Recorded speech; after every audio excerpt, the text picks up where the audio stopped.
Assalamualaikum warahmatullahi wabarakatuh. Halo semuanya. Perkenalkan, nama saya Fajar Fernanda Wisiga dari mahasiswa Ilmu Komunikasi Universitas Muhammadiyah Yogyakarta, peserta mata kuliah Teori Komunikasi. Pada kesempatan kali ini, saya akan menjelaskan 3 teori dalam paradigma interpretif. Ketiga teori tersebut adalah yang pertama yaitu teori naratif, dan yang kedua yaitu teori semiotika, dan yang terakhir yaitu speech art theory. Dan langsung saja saya akan membahas teori yang pertama yaitu teori naratif. Teori naratif dikembangkan oleh Walter Fisher. Walter Fisher menyebut teori ini sebagai paradigma naratif. Teori naratif mengemukakan keyakinan bahwa manusia adalah seorang pencerita dan bahwa pertimbangan akal, emosi, dan estetika menjadi dasar keyakinan dan perilaku kita.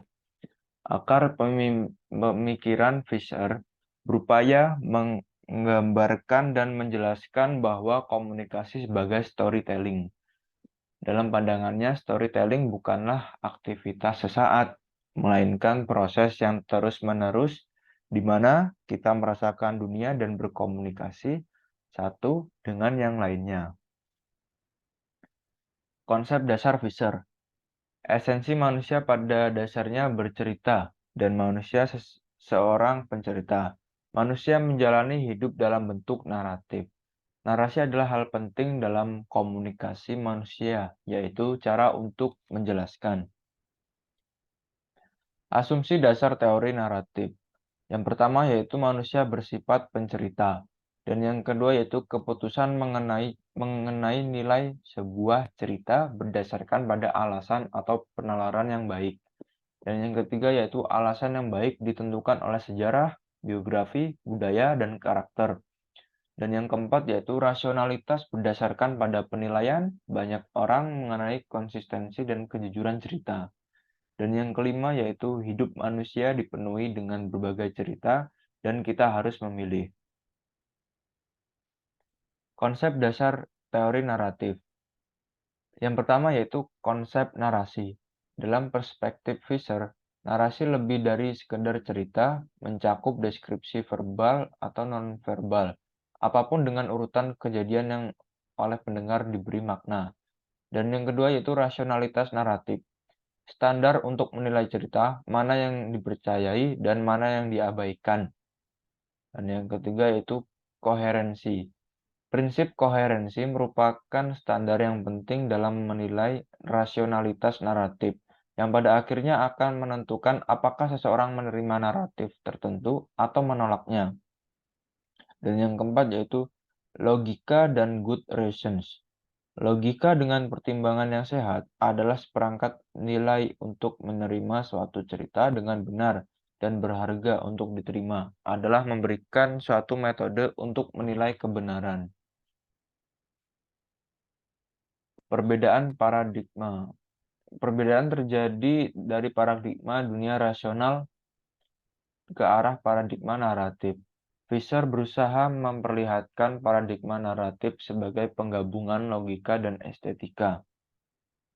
Nah, di sini kita bisa melihat perbedaan paradigma naratif. Yang pertama itu paradigma naratif. Manusia adalah pencerita, pembuatan keputusan dan komunikasi berdasarkan pada alasan yang baik.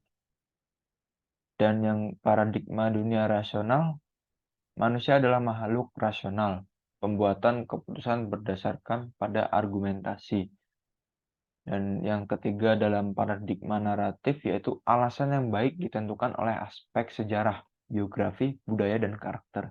Sedangkan di paradigma dunia rasional, argumentasi mengikuti kriteria spesifik untuk kebijakan dan logika. Dan yang keempat dalam paradigma naratif yaitu rasionalitas berdasarkan pada kesadaran orang-orang mengenai konsistensi internal dan kejujuran yang tampak hidup dalam cerita. Dan yang terakhir yaitu dunia dialami oleh orang-orang sebagai suatu rangkaian cerita yang dapat dipilih ketika kita memilih hidup dalam proses penciptaan kembali yang terus-menerus. Dan dalam paradigma dunia rasional, poin yang keempat yaitu rasionalitas berdasarkan pada kualitas pengetahuan dan proses penalaran formal. Dan yang terakhir yaitu dunia dapat direduksi menjadi serangkaian hubungan logis yang ditemukan melalui penalaran. Naratif menyusun suatu pertimbangan yang sehat bagi seseorang untuk memegang keyakinan tertentu untuk mengambil tindakan, atau berarti bahwa pertimbangan yang sehat manapun setara dengan yang lainnya. Ini berarti bahwa apapun yang mendorong orang untuk percaya sebuah naratif tergantung pada nilai atau konsepsi yang baik. Dan materi yang kedua yaitu teori semiotika. Semiotika adalah sebuah disiplin ilmu dan metode analisis yang dapat mengkaji tanda-tanda yang terdapat pada suatu objek untuk diketahui makna yang terkandung dalam objek tersebut. Secara terminologis, semiotik dapat didefinisikan sebagai ilmu yang mempelajari sederetan luas objek-objek, peristiwa-peristiwa, seluruh kebudayaan sebagai tanda. Semiotik bertujuan untuk mengetahui makna-makna yang terkandung dalam sebuah tanda atau menafsirkan makna tersebut sehingga diketahui bagaimana komunikator mengkonstruksi suatu pesan. Pendekatan semiotika didasarkan pada konsep-konsep yang dikembangkan oleh Ferdinand de Saussure, seorang ahli bahasa dan filsuf Swiss pada awal abad ke-20. Saussure membedakan antara tanda dan referensinya. Menurutnya, tanda terdiri dari dua elemen. Yang pertama yaitu signifier atau penanda, dan yang kedua yaitu signified. Apa itu signifier? Signified itu atau penanda yang merupakan bentuk fisik atau bunyi dari tanda. Dan sedangkan yang signified yang disimbolkan merupakan konsep atau makna yang dikaitkan dengan tanda tersebut. Penanda secara denotasi merupakan sebuah peranti, aktual fungsi, atau objek properti. Dan secara konotasi, penanda merupakan bentuk dari sebuah pertanda. Jadi teori ini pertanda berwujud makna, konsep, dan gagasan. Sedangkan penanda merupakan gambaran yang menjelaskan peranti. Ini merupakan penjelasan fisik objek, kondisi objek, dan cenderung berupa ciri-ciri bentuk, dan peranti merupakan wujud benda. Saussure membagi konsep semiotikanya menjadi 4 konsep, yaitu signifiant dan signifier, language dan parallel, sinkronik dan diakronik, serta sintaktik dan paradigmatik. Pertama yaitu signifiant dan signifier. Signifiant atau pertanda adalah hal-hal yang dapat diterima oleh pikiran kita seperti gambaran visual asli dari objek. Sedangkan signifier adalah makna yang kita pikirkan setelah kita menerima sebuah tanda. Teori semiotika. Konsep kedua adalah bagian dari bahasa yang terbagi dalam parallel dan language. Menurut Saussure, language ialah pengetahuan yang dimiliki oleh masyarakat akan suatu hal tertentu. Language dapat diartikan sebagai suatu sistem dari tanda atau kode itu sendiri. Sedangkan untuk parallel adalah tindakan yang dilakukan secara individual dari kemauan dan kecerdasan berpikir. Dan konsep yang ketiga yaitu sinkronik dan diakronik, merupakan konsep yang mempelajari bahasa dalam kurun waktu tertentu. Sinkronik dalam bahasa adalah penjelasan tentang kondisi tertentu yang berhubungan dengan suatu masa. Konsep yang keempat yaitu sintakmatik dan paradigmatik adalah hubungan unsur dari ilmu bahasa yang berisikan susunan atau rangkaian kata, bunyi dalam suatu konsep. Semasa sekolah kita diajarkan untuk membentuk suatu kalimat, terdiri dari subjek, predikat, objek, dan keterangan, sehingga membentuk kalimat dalam satu kesatuan yang utuh. Dan yang ketiga yaitu teori speech art theory.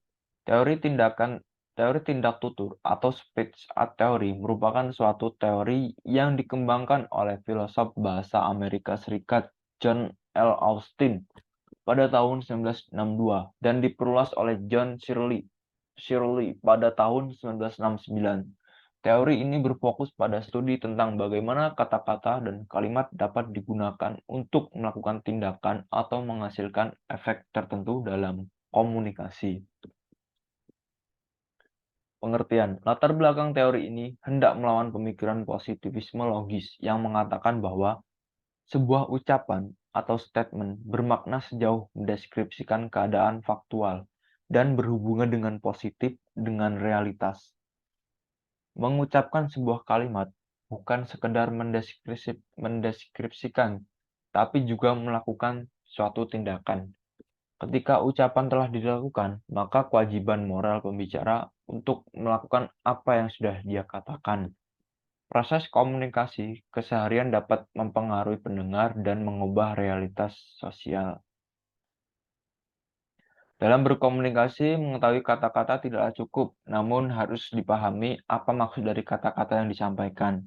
Teori ini membantu kita memahami bagaimana manusia menyempurnakan berbagai hal dengan kata-katanya. Speech art ini sangat berkaitan dengan budaya. Salah satu karakteristik yang speech art adalah pendengar memahami apa yang dimaksud oleh pembicara. Bahasa merupakan untuk mengekspresikan suatu makna. Pemikiran John Austin membedakan speech art dalam dua kategori. Yang pertama yaitu konstantif dan yang kedua yaitu performatif. Dan untuk yang pertama yaitu konstantif, merupakan ucapan konstantif digunakan untuk menjelaskan dan mendeskripsikan fakta yang objektif. Dan yang kedua itu performatif, tidak hanya mendeskripsikan realitas, namun juga mengubah realitas sosial ketika mendeskripsikan, melakukan tindakan pantas atau tidak pantas. Ketika mengucapkan sebuah kata, tidak hanya menjelaskan apa yang terjadi, namun kita terlibat dalamnya, melakukan performa. Dari penjelasan tersebut dapat disimpulkan bahwa tindak tutur merupakan suatu bahasa yang dapat dipahami dengan baik jika sejalan dengan situasi dan konteks bahasa tersebut. Tuturan juga dapat dikatakan bermakna jika dilakukan atau direalisasikan dalam komunikasi, didasarkan suatu kondisi tertentu, serta pada hubungannya dengan aktivitas antara tindakan dan tuturannya. Oke, cukup sekian yang dapat saya sampaikan. Kurang lebihnya saya mohon maaf. Saya akhiri. Wassalamualaikum warahmatullahi wabarakatuh.